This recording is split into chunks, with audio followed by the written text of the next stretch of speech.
Habariganiwana, which as we know means... Greetings, my friend. Isn't that Rafiki. Rafiki? Hi, Rikey here from Alice's Bear Shop, and we thought we'd use this opportunity to introduce you to one of our most important partners, ethical partners being key. This is Tracey and Simon of the amazing charity The Word Forest, a fantastic little charity that's having an astoundingly huge impact on our planet. And I'm very proud to be not only involved with them as far as their ethical project is concerned, but also they're my very dear friends. Oh, and we're very proud to have you as our ethical trustee, so that works out rather well. Indeed it does. So the first question that we thought we'd ask you is, tell us about what the Word Forest does. Well, we plant trees and build classrooms in rural Kenya, fundamentally. We do a lot of other things as well, but that was the core part of our charity, was to get trees in the ground to absorb carbon dioxide and introduce greater biodiversity and alleviate hunger, because we're planting lots of different trees including mangoes and cashews which provide food, and some like neem and moringa which provide medicines. Moringa is actually a nice food. I've eaten moringa. Oh, they eat leaves. moringa leaves, don't Yeah. they? Yeah. Very Chicha. nice. Chicha. Chicha. Yeah. Chicha. And we build classrooms because planting trees is great, but you have to look after the people as well. And one of the things that we felt was a big problem in Kenya was that they don't have sufficient education. Indeed, I know you've been to Kenya with us, and the schools there... The most life-changing thing I've ever done, I think, going over to Kenya. Thank you for that. Yeah, the schools there are pretty atrocious. If indeed they've got a school, when you say school, sometimes schools can exist under trees. Yes, a school is a group of people as far as they're Yes. concerned. It's a bit like the definition of a church. The church isn't the building to most churchgoers, it's the group of people who go to church. And in this case, a school, it can be literally a group of people who meet underneath a tree and try and teach kids. So we try to tackle that. The lack of classrooms, and when you've got a mud and stick classroom and you're sitting on the floor, they need something better than that. It would be hard, I think, in those environments to learn anyway, with such limited resources. But to do it when you're hot, Yes. sitting on the floor, hungry, it was life-changing. It really was life-changing going out there. So we are very proud to be associated with you and supporting you in our little way, and encourage more people to find a charity that you can support. This is a charity that not only helps those people out there, but also affects our planet and the air we breathe, and is well worth taking a look at. We'll put a link in below for the Word Forest. I know the answer to this question, but I think it's a fabulous little story. Can you tell us how the Word Forest came about? Sure. Back in 2012, when Simon and I got married, we were second time arounders, and all our friends said, "What can we buy you? What do you need?" And we said, "Nothing. You know, we're downshifters, we're minimalists, we didn't need stuff." But they insisted, so we said, "Okay, buy us a few trees over in Kenya." And a friend of mine was a global forestry expert, and he planted literally hundreds of thousands of trees all over the planet. This is real hard one. Yes, Yeah. and he'd had this scientific epiphany that said, do you know what, planting trees is great, but if you do it in the tropical area, so anywhere around the equator, it'll absorb the carbon much, much quicker, and they'll be really good trees. They'll be really good for helping the planet and helping the world, and of course the fruit and food helping the locals too. So we did. So what did we have, 150 trees planted? 150, yeah. And we went back to see them after, oh gosh, well, when we went this year, what would they be then? So they're 5 years old this year, 6 years old this year. Yeah. And at 6 years old, they are 20 6 feet? metres, 20 feet height, yeah. Yeah. Phenomenal. When you actually look at it and holding the trunks, they're like this, they're huge. So we could really physically see that these things were growing quickly and helping the people. But anyway, beyond the wedding, we set up a writing competition. I wanted to find another way of helping to boost the forest. So we set up the Magic Oxygen Literary Prize, which promised to plant a tree for every single entry, and which we ran for 5 years. We've just closed the 5th Magic Oxygen Literary Prize, and we're not going to run it again. It was basically a philanthropic contest, really. There was no money in it. It was £5 to enter. It was a £3,000 prize fund, and the £5 was split between buying the tree and buying a bit of building material for a classroom. So it meant that the entrants to this contest were creating word forests, because it was from their creative writing and their creative words. But what I hadn't sort of come to realise was, of course, doing the classrooms and facilitating education, it's still words. So the word forest is kind of, stuck quite nicely, and it makes a bit more sense. But as we after we did MOLP 3, I kind of thought we have to do something more than just one contest once a year, where we're just handing over a few thousand and doing a bit more work. And I thought we have to start as a charity.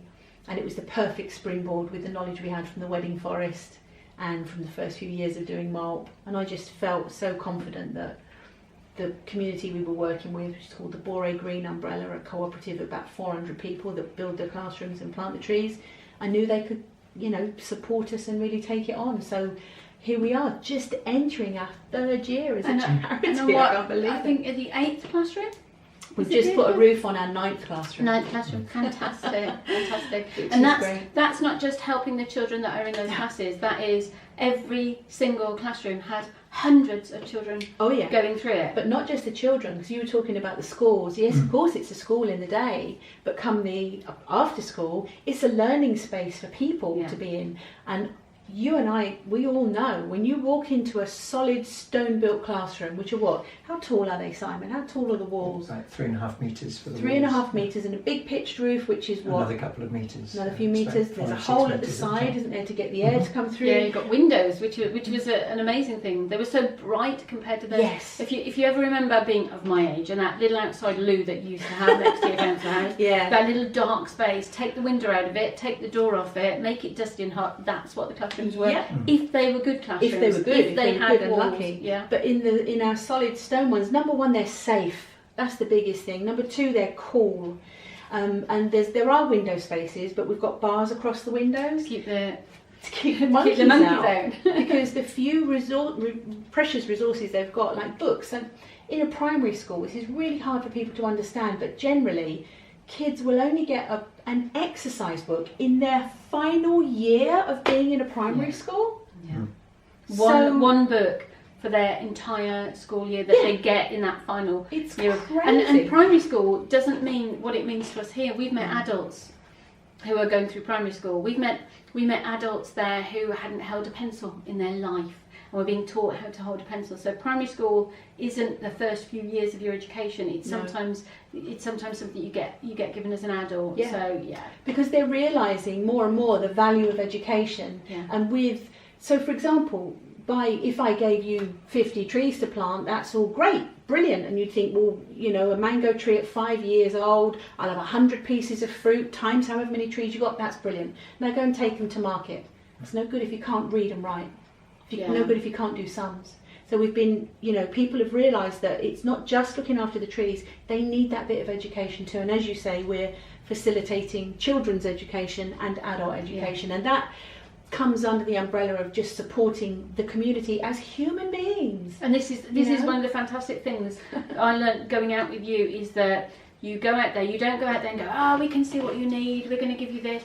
You go out there and you listen, and you ask them what they need, and you talk to people, and you give them what they need with the knowledge coming in from sort of reforestation and the problems that are out there in Kenya. You're actually working with the community, and you're making the community powerful. Yes. You're empowering them to make the changes they need to use in their community. I prefer to look at it the opposite way. We're not disempowering them. We're not trying to take their power away. No. Yeah. And we have to start by listening to them, by asking them questions, saying, what do you need? Yeah. We did the first classroom because they asked for it. And at the end of that, after MOP 1 and 2 had paid for the first classroom, we then got some more money, and we then contacted them and said, what do you want? Do you want us to build desks? And they said, no, we have enough desks in this particular school, although many don't.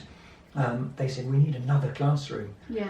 And indeed, now that school, we built 3 classrooms at that particular school. Which one was this? Kundeni. Kundeni. And they've had another 2 built by a local group, the Community Development Fund in Kenya, because they were doing well. So this whole thing of money gets money. They go to a school that's doing well and say, right, well, we'll invest in you. But we're trying to do it at the very low level, in the schools that are really struggling because they've got nothing. Yeah. When you say doing well, this is the bit that I'm so delighted to share with you when we went to interview John Kadengi, who is the headmaster of that very first school that we worked with, and said to him, so what is doing well? He said, so proud of this I could burst into tears, the exam results of the children across the board, across the whole of the primary school, and there are over 600 children in that school, yeah. Their exam results have gone up, on average, 14 percentage points. That is outstanding. That's outstanding. The difference between a D grade and an A grade in GCSE.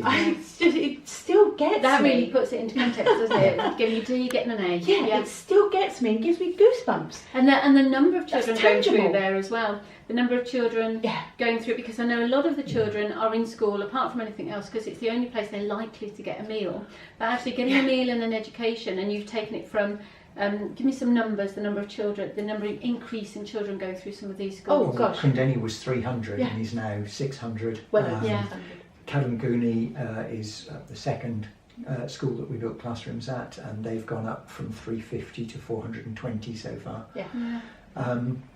It is amazing, but also at Kundeni Primary School. Kundeni is very remote. It's a place where kids have to walk several miles to get to school. I mean, a lot of the schools they have to walk miles and miles. There's not tons of schools everywhere, but Kundeni particularly was a long walk to get there, and they have 100 children who sleep on the school premises because. For several reasons. Number one, it's just way too far to walk to school and home. Plus, we've got lions on the loose. Yeah. School starts really early. If you're out walking to school at 6 in the morning, which is highly likely, and we're talking about kids of 3, 4, 5 years old, tiny little dots, Without their parents with without them. their parents, Yeah. no one walking them to school. They just go off and do their own thing. That's really not good. So when we did have the lion problem, they weren't going early in the morning. They were missing the first bit of school because it was too scary to walk to school. It's like it's easier to sleep at school. That's one of the reasons. But also, it is a likelihood that they will get fed that day. And when we say fed, we're talking about worry, which is a white paste that looks like somebody's made you bad porridge and left it for it's 2 days. It's sticky, it's Looks wallpaper like pasty. Play-Doh. Yeah, it's it's- kind of but they malleable. like it. But they like They it. do They like like it. it. But actually, nutritionally, you plant them mangoes. You Yeah. plant them cashews, Cashews, things like that, nuts and you're and actually things like enriching them. And I think if I'm gonna just put it out there, the way it works is you identify a school that needs some support. Yeah. You build them a classroom. Yeah. In return, you give them from the nurseries, which we'll discuss. You give them 4,000 trees, Yeah. and those 4,000 trees, it's their responsibility to plant them and to nurture them and to grow them. And those trees will be mangoes and cashews that will also bring them the food and moringa and neem, so that can bring them some income. Yeah. So we get the carbon lockdown. Yeah. They get classrooms and food. They It's get- a great They trade-off. do. They get they get that, and they also get shade in the school compound because it's there's a little bit of shade from the sun is lovely. It also stops the wind from breaking across the land because it's a very windy area as well. So if they're doing like a bit of agroforestry, for example, if they're growing trees and they're trying to teach them how to grow a few tomatoes. It sounds really silly, but the trees will lock in the water. Yeah. And give them a bit of shade, dappled light and everything, and stops the wind from blowing them over, and it all just helps in so many different ways. So the trees bring far more than the sum of their parts. They do. Can I just clarify something? You said that we have planted mango trees. And we always use this expression. The truth is, all we do, we raise money and we send the money over there. Yeah. They do all of the work. Yeah. I actually planted one You did, tree. I yeah. have to say, nearly I killed me. planted 2. Well, And you planted 1 as I well. planted one. I actually got to plant one tree, and it was a cashew, which I called Jeremy at one point. You did. And it nearly killed me. It was a whole about I normally describe it. It's about that big. about that big. So with my little mattocky kind of thing, About that I big. dug in, and then tree goes in, soil goes back in, bit of kind of green, well not greenery, brownery, mulch stuff on the top to stop the water evaporating, give it Yeah. good water. I was literally on my knees with exhaustion, and said to one of the fabulous mothers of the forests who were out there planting, how many of these do you do? And she said, cashews are up there, it's a bigger hole, so only what, 50 a day? Yeah. Only 50 a day. Massive respect, because that would kill me. But yeah, so you're saying it's not us that plants the Not trees? us that plants them. Oh, and also to clarify, you said it was hot there. Generally, the temperature is about 35 Celsius in the middle of the day. Yeah. It Yeah. does get hotter than that sometimes, but Yeah. not often. Yeah. And at night, it only ever cools down to about 24, 25. It never got that cold when I was out there. It was bloody hot. Bloody hot. The humidity is also very high too, so Yeah. that's another factor to cope with. But the thing that people don't realise, and I must just throw this in, you might have been asking it in a while, but trees bring rain. Yeah. Trees bring rain. So the more trees there are, the more it will help to restore the normal rains. And right now we should be in a period called the long rains. So the long rains should start at the beginning of April and run for a period of time. This year, nothing's really happened. They've had sporadic bits of rain, spits and spots here and there, a couple of little downpours, but nothing significant at all. And our greatest fear is that the long rains are not going to happen. And all of those 110,000 saplings that we saw in the nursery, which have obviously depleted because there's been some planting going on, but they're desperate to get in the ground. But you've either got to dig into a hole that's solidly hard, like the way you described it when you dug yours. We need the rain. And We need the rain. And this is the problem. Kenya is now down to less than 7% tree cover. Yeah. So and I always get this mixed up. Evapotranspiration, transevaporation. Evapotranspiration, yeah, is where, so I'm a tree and the rain falls down on me and it goes onto my leaves and my branches and then it just evaporates back up into the sky, blows down to you. You're a tree, it does the same. Goes down to Simon, he's a tree. But then when it goes beyond Simon and there's no tree there, that's a deforested area. It's just going to hit the ground, just get soaked in. There's nothing to make it go back up into the sky. And over there you've got flooding because it's just So this is it. Planting trees is it. Trees is the key. We need to be massively reforesting, which is what you're all about. Which is thankfully all governments and the United Nations are all saying the same thing. Yeah, they are. Plant trees. I don't need to keep my finger on the pulse at the moment because it's making so much noise in the mainstream media saying the things we need to do to be better environmentalists and to look after our planet. Plant trees, cut down your travel or drive in an electric car if you can, cut down your meat, disappear the meat, cut the meat out completely, go veggie, go vegan. We're vegan. You know, our core team are all vegetarian and vegan. We drive an electric car. And I'm not kind of saying, hey, look at us, we're purists. We're not by any means. I think purists are the worst possible breed of people to encourage other people to come to the party. Everybody can just do a little tiny bit more, and that would make such a huge difference. That's it. Even if you can encourage people who are big meat eaters to cut out once a day. Definitely, just cut one day a week. Yeah, exactly. And then you'll sort of see and learn a bit more. And there's loads of veggie and vegan options out there, far more than there ever have been before. Yeah. But the animal agriculture footprint is huge. Yeah. It's huge. When you start to look into it, do the research. Don't take what we're saying as fact. Do the research and see it for yourself. And then you'll understand why those tiny differences in your little family will actually be massive differences if you encourage your mates to get on board with that as well. Yeah. That's the secret. And I think nowadays why it's becoming such big news is that we simply don't have the option to ignore this anymore. Yeah. If you've got any kind of expectation of spending the next 20 years on this planet and you don't want to live like Mad Max, then we have to make massive changes right now. The thing is, having children, myself, and realising that in the next 20 years we're looking at Spain being a desert, potentially, and the idea of this community that we're trying to work with in Bore, the entire equator there being totally uninhabitable by human beings. Yeah. You're worried about shifting people. You're worried about the movement of people. And human displacement is going to be the biggest. It will be vast, and it will be happening in this country. And I think the trouble with the Western governments, like America, like the UK, and to a big degree in Europe as well, is they're not looking and seeing this thing because the human displacement has happened way too far away. Australia, places like that where they're kind of really having to pull back. No, it's way too far. Africa, I can't hear it, can't see it. When it happens here, when it's in the lowlands, when it's in Norfolk, when the sea that we're looking out of I find that such an ironic thing. Here we are doing reforestation and I see the sea every day as if I need motivation to do my job. But I'm trying to keep that in the bay down there. But that's going to be creeping up the hill. And it is an inevitability that it's going to happen in our lifetimes. And what we've got to do is try and mitigate this with absolute urgency, but with encouragement. And I don't think that beating people over the head with a stick is going to work. We have to still do this in a positive way. And that's the bit that's so wonderful about the film that you're making. You're doing this is a positive message to everybody. Come on board as an ethical partner. Get more businesses doing a little bit for trees. Get that tree in the ground. We can do a little bit of something. We can afford a bit. Do that. Focus it. Get it done in the tropical zones. That's the bit that's going to save us quickly. Yeah. Because those trees grow so much faster than anywhere else on the planet. But a local tree here in Lyme Regis will suck up some local fumes from the cars. Yeah. That will do a good job.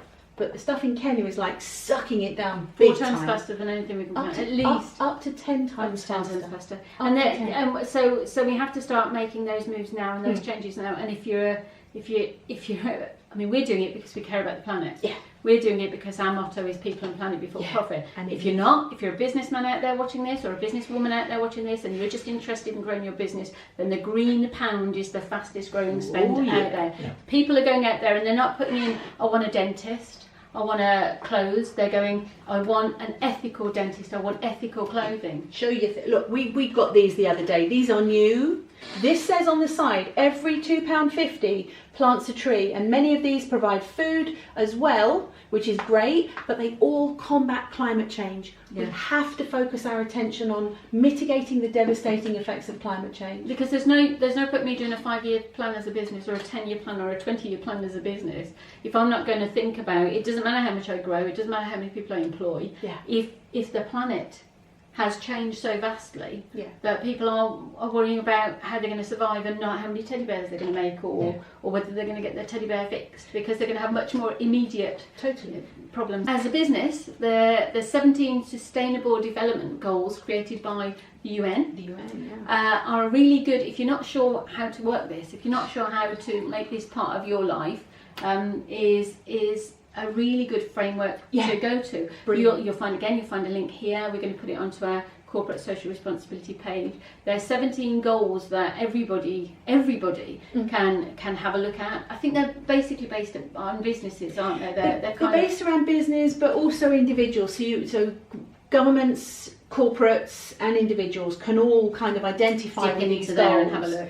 And the UN are saying that everybody needs to be doing these by 2030. So it's a real strong framework, and it's really inspiring to read through. And it's a case of, if we don't all start looking at things like these goals, these 17 goals, the Sustainable Development Goals, if we don't start taking action, those actions are going to be forced upon us in order to save this planet. We start making changes now, or those changes will be forced upon us. So what we're going to do is we'll be picking a goal, we'll be looking at how we can bring that into our business. Maybe we do a nice vlog or something every now and again, we've chosen goal 1 or goal 15, and this is how we're making it part of what we do as a business. So have a look at them. Have a look at the link below. Have a look at our website. And how the word forest relates back to us at Alice's Bear Shop. We give a percentage of sales on a lot of our products directly to the word forest. We do other charities as well, but actually those charities are incredibly important. Nothing matters if there is no planet for us to be on. A cure for cancer is fabulous, but if we've all died from global warming, and saving the children, fantastic, we donate to save the children. We're doing that when we're planting trees.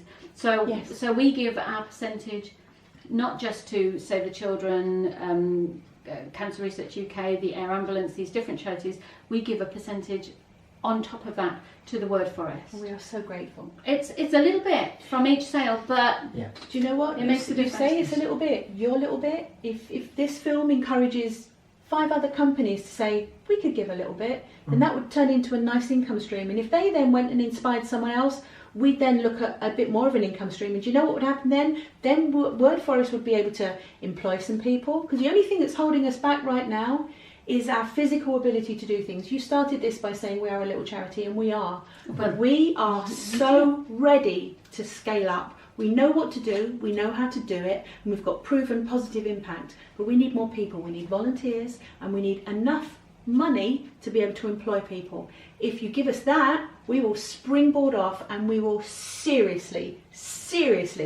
make a massive dent in this problem that is climate change. I mean, you're doing it out there. You're not only are you planting those trees and to go to that nursery and see 110,000 trees ready to go in the ground, and to see those children in the classrooms, and to hear about the conferences and bringing those people together, empowering those amazing 40 mothers of the forest that are your planters out there, not just to plant trees but also educating them, sharing knowledge practice, and share your knowledge with your friends. And that's another thing, aside from all the charity stuff, if you've got knowledge about trees and tree planting, tell your mates, tell your friends how to do it, because we all need to be putting trees in the ground. We just do. Forget Kenya, right here, Dorset, Somerset, Devon, Scotland, you name it, we need to be planting trees. If you know something, tell your friends. One of the things you've been talking about recently is taking that idea of the Mothers of the Forest, that group, and bringing it. We're setting up Lime Regis,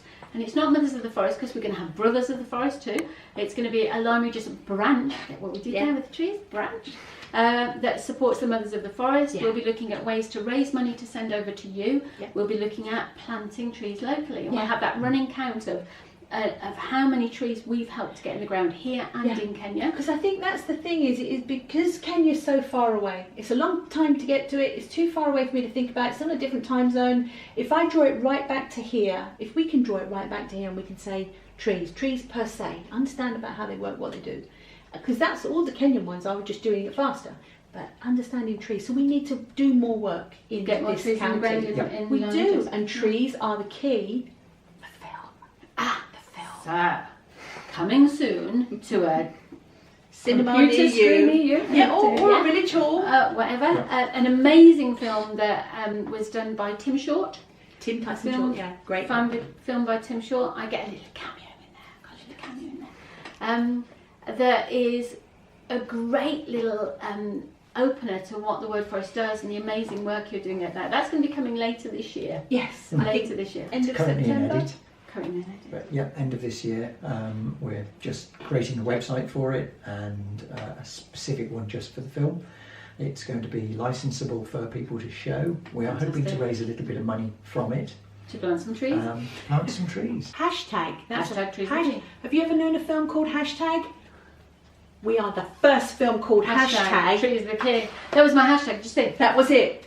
Hashtag. Like it was a hashtag. You did that and you said hashtag trees are the key. When we set this up, we did have a plan, which was to build 300 classrooms and to plant 1.2 million trees over the 10 years. We're now 2 years in, we've done way more than 40,000 trees. Wow, that's amazing. 8 and a bit classrooms. That's fantastic. And it's growing. It's growing. It's snowballing. Like as people understand, like the trees. This is 110,000 saplings. So is this about 2 months old? 6 weeks old? So if you've donated, almost 2 months. If you've donated one of these beautiful babies, almost 2 months old, one of these beautiful little saplings to be in the water. is one of yours. Thank you. Thank you. If I wanted to become carbon neutral as an individual, a bog standard, don't fly that often, pop out the car to the supermarket every now and again. If I wanted to become carbon neutral, how many trees do I need to plant with you roughly to become 40 trees? 40 trees a year. 40 trees a year will make me carbon neutral. Average UK carbon footprint is about 10 tonnes.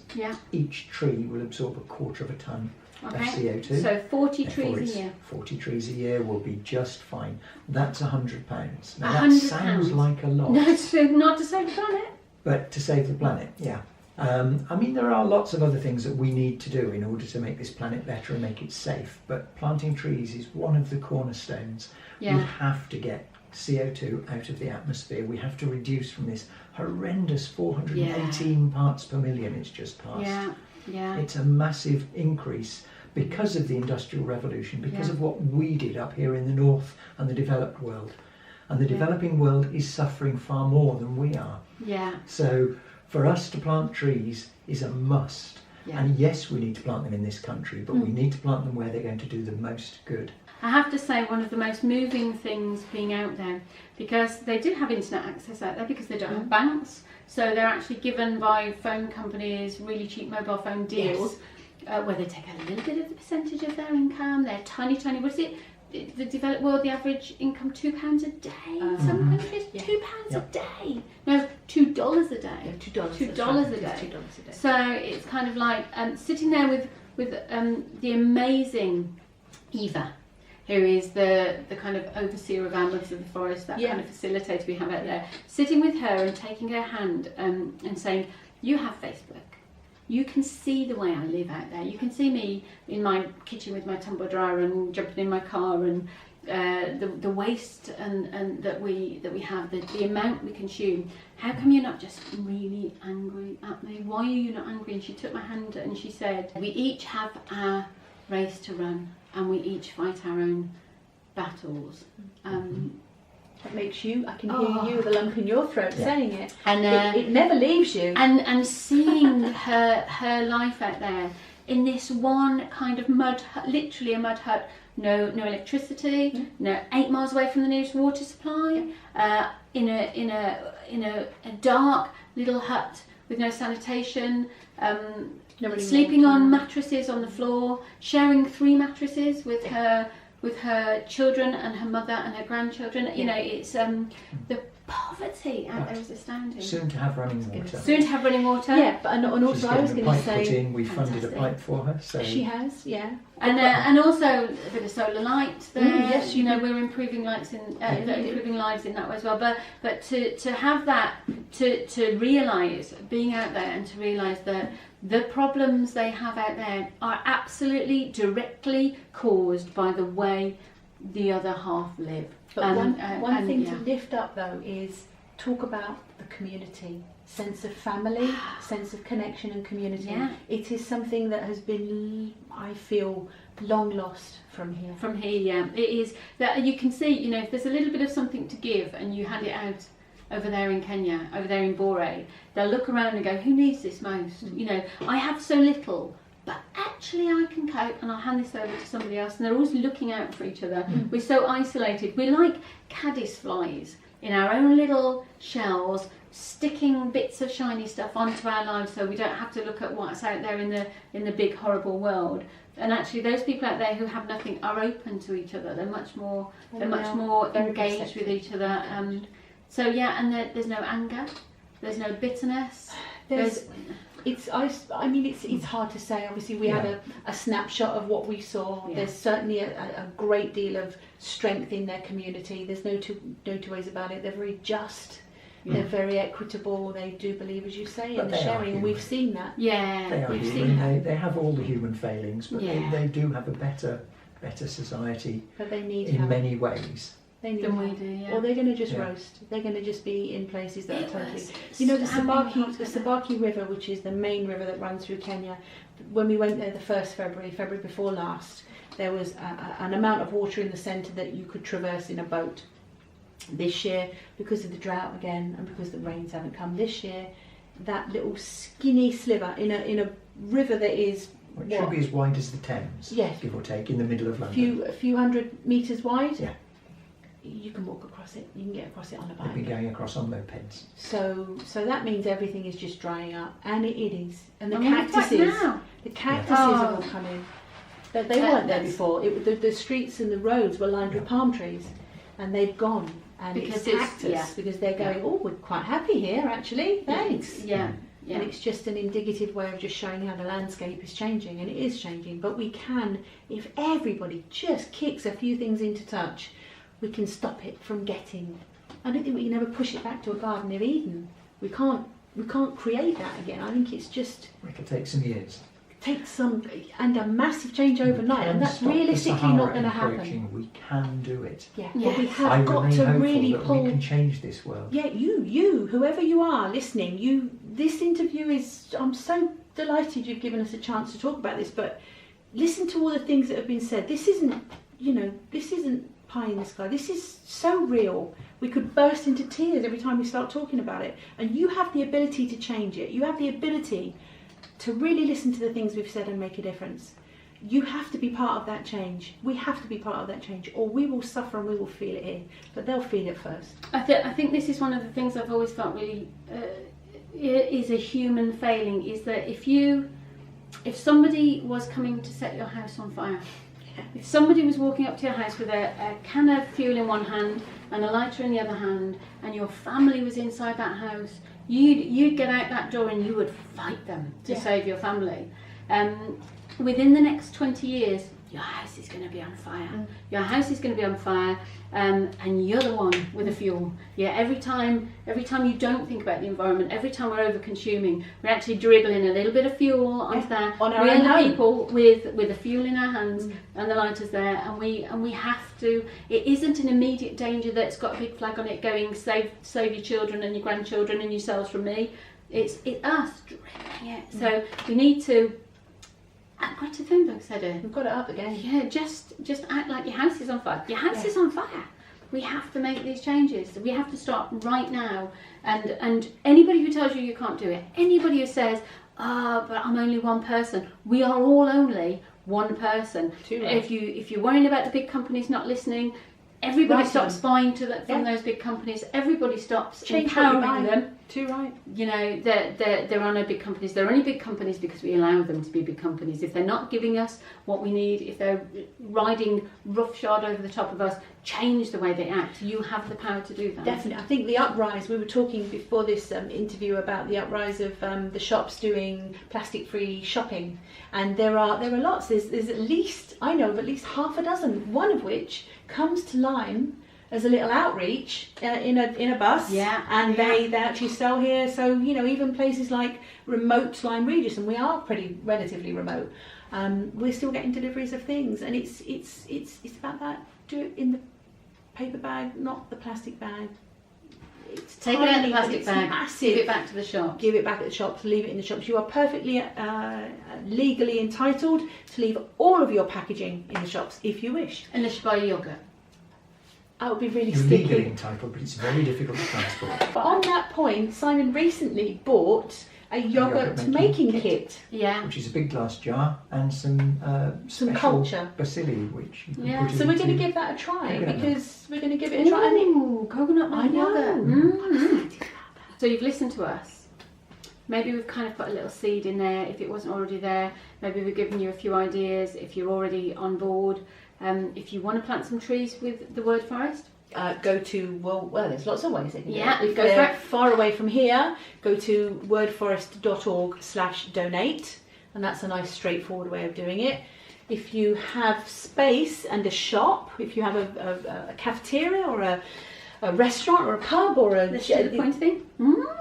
You could made out of recycled plastic, by the way. Yes, recycled plastic. You could have one of those because that is one of me, and I've got 22 of those left in the cupboard. We got them the other day, and if 22 of me could go out and do that, because it's just a little thing, and you look and you go, trees, stick in a box, new, so I'll put a couple of quid in. I'd be really happy to come around and empty those every now and again, because it really does go right to the heart of We take it out there. of the matter. We're putting money in absolutely. people's hands. We're empowering people. We're getting trees in the ground. We're making a difference. Or if you haven't got any money yourself, particularly, if you can't afford to donate something, you could always fundraise for us. You could do something funky. Yes. You could go and swim out in the sea out Yeah. there.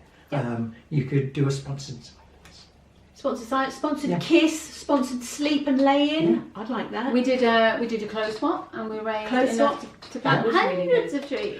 Hundreds of trees. Yeah. And that actually is really good as We well did. because the second biggest cause of pollution on this planet is clothing, fabrics. So clothes swap, great idea. Also an environmentally proactive thing to do. Yeah, one of our other trustees put on a fair, a vegan fair, in fact, over in Chard recently. That was amazing. We charged £1 on the door, and we had 38 stalls. stall holders, all with gorgeous eco goods and goodies. and we made £1,200, which turned into 500 trees, and that's We had a volunteer who amazing. ran a marathon for us. Yes, we We had a did. young man who cycled to school Yeah. for a week, Raised quite a few miles every day. £727, Yeah. I think it was. So all these things, or stick a tree in the ground. Yeah. Tell us Yeah. about it. Stick a tree. Start your own word forest branch. And help us to raise some money to get trees in the ground. That can be getting your friends and family to plant trees. It can be doing Asking a for them for your fundraiser for us. birthday. So Yeah. what do you want for your birthday? Are you getting married? What do you want? One of the things we talk about now is triple bottom line accounting.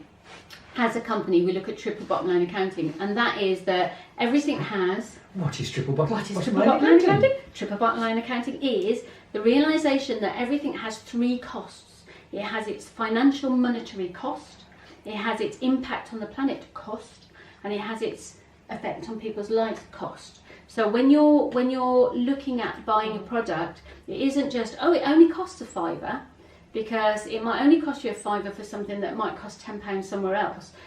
The only reason it costs you a £5 is because somebody else is paying the price, or the planet's paying the price. So the child in the sweatshop making that thing that you've just bought for half the price it should be is paying the price. The dyes from the t-shirt you've just bought for next to nothing are going into a river and being polluted, and that's killing the fish, and it's killing the other wildlife, and it's destroying the river. So there is an equal cost to just about anything. Yeah, and if you're not paying it in money, then just check that somebody else isn't paying it in their lifestyle, or the planet isn't paying it. Look at the overall effect. And we have projects and products in our shop that have no financial benefit to us as a company, but actually enrich people's lives or are good for the planet. So we look at that. We don't just say how much money have we made. What environmental impact have we had on the planet? Is it positive?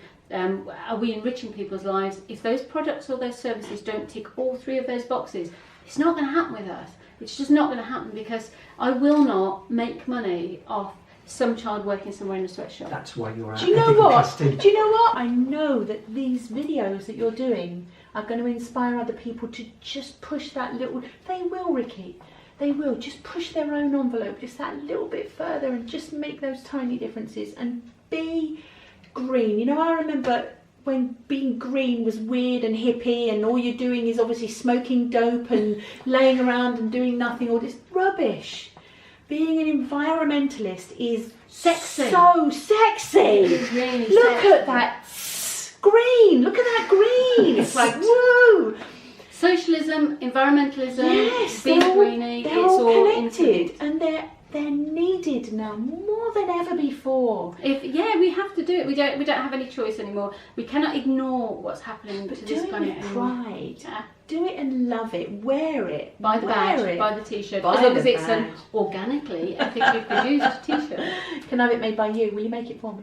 We can. We'll use our lovely environmental people at Incredible. Threadable. I'm liking that. Earth Positive, the range we use for any of our clothing is Earth Positive. It's a carbon neutral factory. Yes. It's environmentally, ethically produced. And you'll be entirely unsurprised to know that if you come onto wordforest.org/shop, the only products that we have on there are ethically sourced, and they've been guided to us by you, and we use the same organisation as well. They are organic cotton, and they're organic cotton for a really good reason, and they are a bit more expensive, but actually it matters. And everything that we sell, we plant a tree for every single thing that we sell. So we build in that little extra £2.50. So yeah, we're not cheap, but we're good. So it's going to cost me £100 a year to be carbon neutral. If I just want to buy my green credentials, it's going to cost me As an It's individual, going to cost me £100 Yeah. as an individual who isn't flying every week to Yeah. become carbon neutral, and that's going to Yeah. plant me 40 trees Yeah. over there in Kenya, which is Buy- going buy to some help build a material as well, classroom. yeah. It's going to help feed those people out there. And I can also do that by becoming a partner with the Word Forest and planting If you're a trees. business, yeah. You can become Or you can become a member as an become a individual. member. How much does it cost to become a member of the Word Forest? Varying amounts. It starts at £3 for a junior member, £4 per month, £4 per month for an adult member. Family membership? Is £6 a month. We like people to pay it every year because it costs less to get the money once than get it drip If fed. If you've the got bank take a little nibble every time you Yeah. do something, and if you just do it in one payment, that's really helpful. Do you have a level of membership that that says on cardboard. Well, I suppose they can say if they want to pay their because £100 those a year. are just minimum. Yeah. We have people who pay more than that. Yeah, we also have people that say, like for example, Lyme Regis Baptist Church, they offset their carbon from their building and their activities for the whole year, and that was all worked out. It was all rather clever. Simon said it's this amount of trees. He also told them where their trees were for their GPS coordinates for their trees, Cool, being able to see your and trees. made them a really funky certificate, which this isn't a certificate, but it was that big. You could have one that The says, size of the certificate, it's the number on it. I know, that but it's counts. that big. It's important and it's special, and it's printed on recycled paper. So one of the most fabulous gifts you can give is a tree.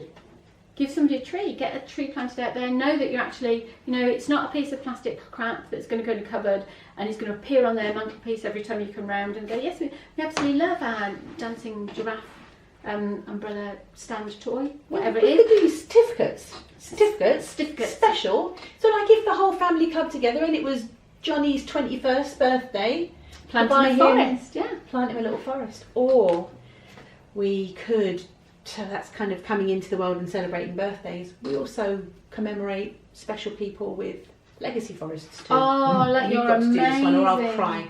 Yes. The recent passing of the lovely Polly Higgins, Amazing who was environmentalist. a barrister who was working to protect the planet by getting the crime of ecocide recognised as an international crime.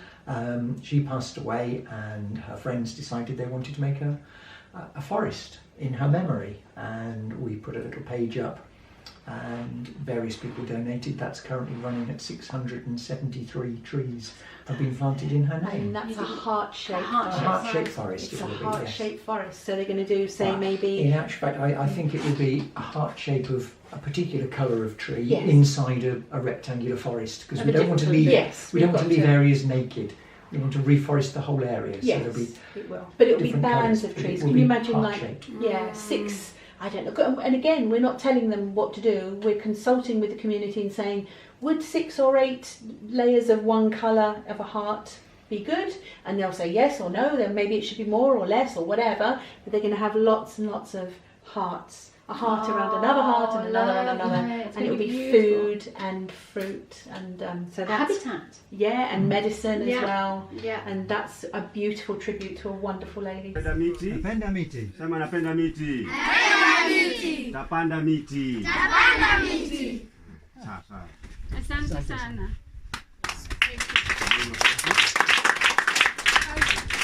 Will you come outside and talk to me for a second, Ricky? Thank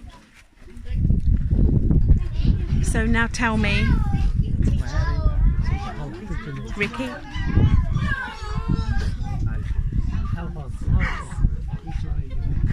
How are we doing this? Why is it like this? it's changing, Ricky. It's changing because people like you are making it change, my friend. The gift of a classroom is so much more than bricks and mortar. Look at those little ones, looking out the holes of the windows of their classroom. It's quite unthinkable. It's £10,000 to build a whole classroom. A classroom that changes more lives than you can't. It's not 30 kids you're changing. It's not 60. It's not hundreds. It's thousands of children. You change thousands of children's lives, and that's the bit. If you've got questions for these amazing people at the Word Forest, then put them in the comments below, and we can ask you questions, get back to you with answers. If you want to sign up to the Word Forest to become a member, please do. And again, we'll put a link down there for you to sign up to the Word Forest. And when you finish watching this, and if it's touched your heart at all, then think about what you can do. Think about the little changes you can make, and try and think about the next 20 years and Try where and think about the you want next to be. 20 days. Yeah, Think and about start the next today. 20 hours. Yeah. The next day, the next less than a day. Think it through. Think through what you've heard and Stand in what that you've supermarket said. or whatever, Yeah. and just think, am I going to pick up that plastic wrapped bag of apples, or am I going to pick up we're going to rip a it little off. bit less Leave it here? there. Yeah, just think about how you can make a change, because you can. You absolutely can. It doesn't have to be a corporation. It doesn't have to be a country. It's us individuals together making a difference. Wow. And we're holding hands with you too, and we can do this. Absolutely. Thank you, Rikey. Thank you, Rikey.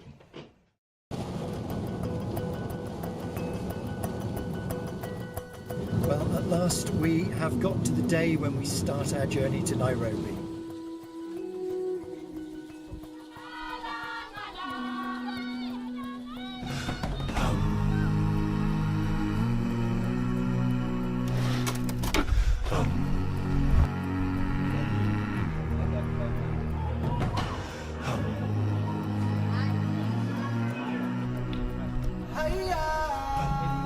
We started the charity because we felt that we could make a difference in Kenya. We'd been planting trees there for quite a few years. We started doing that when we first got married. This little beauty is a moringa. Incredibly tiny, delicate things. Within a matter of a few weeks, they were double the size. They grow so quickly. That £2.50 from that tiny little moringa seed will, within 5 years, have absorbed 1/4 of a tonne of CO2. I've been an environmentalist forever, and I've long realised the value of planting trees anywhere on the planet at all. When we identified the fact that Kenya was a phenomenal place to plant trees because it's very near the equator, the particular part of Kenya that we plant in is just 3 degrees south of the equator, so the tropical conditions there are fantastic for growing trees incredibly quickly. So a tree in Dorset, brilliant. Tree in Africa, even better. We are standing by our wedding forest. When we got married just over 5 years ago, we asked our lovely, lovely guests to give us trees instead of gifts. And they paid for some of these neem trees, not moringas, to be planted here. This amazing man is Theophrastus, and he's the chairman of the Bore Green Umbrella Cooperative, the amazing organisation that plant the trees, look after our forests, and build the classrooms as well. When we arrived at the first school that we ever built a classroom, which is called Kundeni Primary, the children all knew that we were coming, and we arrived in a tiny little jeep. And as we drove up, we felt like royalty, really. I didn't want to, but they all came out of the classroom and were shouting and chanting, "Welcome, welcome, welcome." I was, and am almost drawn to tears because it's such an emotional thing. We're doing what we feel is necessary for the people over there. It's somehow, I don't know, salving my conscience for the climate change that we have created that has caused them problems. They're suffering from drought because we drive around in 4x4s. So basically, the more trees that we plant over in Kenya, the more they're going to help to bring back the normal rains, the more they're going to help to give them food and water security, which is paramount. The additional thing that we're doing is education. We're actually making classrooms because I cannot expect anybody who is living on the front line of climate change to look after those trees in such hot conditions if we're not giving them something back to help them too. And they desperately want education. They really want to be able to lift themselves out of poverty, and that all comes from understanding how the world works and particularly how best to look after the trees. So the building of classrooms is incredibly important to us, as important as planting the trees. They want food. I don't want to turn them into beggars. This is not what they are. They're good people. They're trying in a hard country.